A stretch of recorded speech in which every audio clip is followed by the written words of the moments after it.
Today we're talking about rust repair. Now that's normally not a topic you associate with Lemon's cars because, the rustier the better for Lemons, unless it's structural rust. In that case, you might want to do something about it.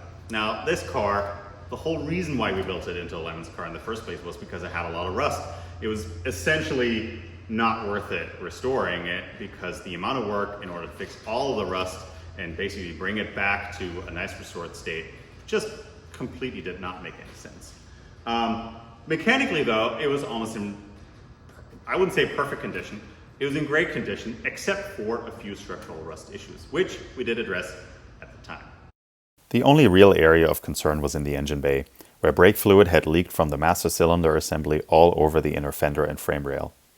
A closer look revealed that it was definitely compromised, so there was nothing for it but to cut out and replace the rotten metal. And since we were already in there, there was no reason to be stingy. The entire area was cleaned up with a knotted wire wheel and then treated with rust converter, which turned all the brown oxidization into shiny metal again. Like new. Yeah, totally. Making a repair panel was dead easy since it's a flat surface.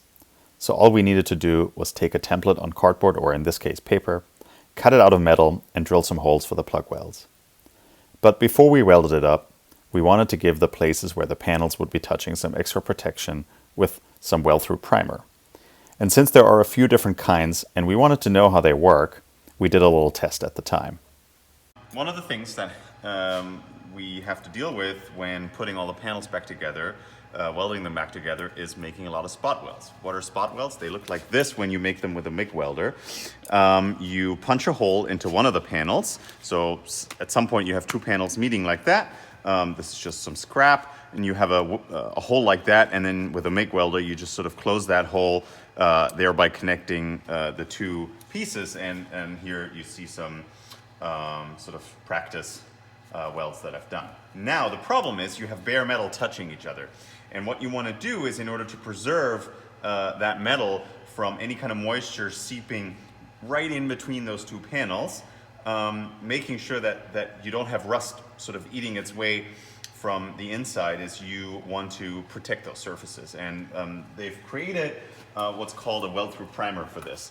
And here's some different products that are available on the market. 3M was recommended by Henry Hansel. Thank you very much, Henry. Eastwood is just a very well-known brand, so I got one of those. U-POL is actually used by Project Binky, so I thought that deserves a shot. And SEM Copper Weld, they also make a zinc product. So all of these use zinc, and this one uses copper. This was recommended by Jeff Gates. Thank you, Jeff, for the recommendation. So I wanted to try out what they feel like when you weld with them. So I got 5 different test pieces, kind of like this, scrap, one for each of the primer products and one sort of as a control group. We are scientists after all. So this is what it looks like when you weld them together and then put them in salt water for a week and then drill them apart again. So you can see the salt water crept in between the two panels and kind of like started corroding the inside. So this is what we're trying to avoid. There are a couple of metrics that I was trying to go by and trying to evaluate these products by. The first one is, how do they feel to weld?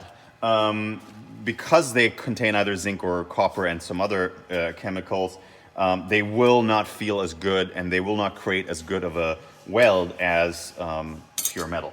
So this is what I've sort of tried to judge in this column. Then, so like, how do they feel for welding and how good are they for penetration?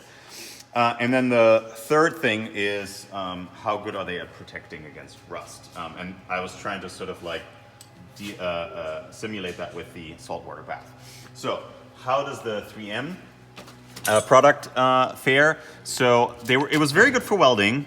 It was actually pretty good for penetration, but we can see actually that rust or sort of like the salt water did manage to get in here, and especially around the welding joint, was able to start corroding. So not you know, it's kind of a mixed review here. The Eastwood stuff surprisingly was a pain in the butt to weld with, And so I actually I may have made a mistake here, and I may not have let it cure long enough. You can see that it's sort of dissolved again. But it actually, and it really, because it was such a pain in the butt to weld with, like you can see on this joint here, I got almost no penetration. So maybe this is something you can deal with practice. And in terms of rust protection, it actually did really well. But given that it's such a pain in the ass, I'm not sure I want to work with it. U-pole, on the other hand, was actually not too bad to work with.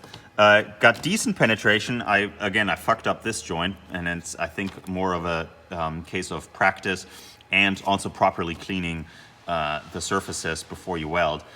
And it did really well on rust protection. I have to say I'm positively impressed. So maybe there's a reason why Binky are using it. I haven't bothered with the copper stuff. It was an absolute pain in the ass to work with. I don't want to work with it. So I think we have a winner here. We're going to go with Project Binky's U-pole, which is also, unfortunately, the most expensive of them all. So that was your sort of science lesson of the day. Thank you very much for watching. Thank you for watching this video about the bitter lemon, and remember to subscribe our channel.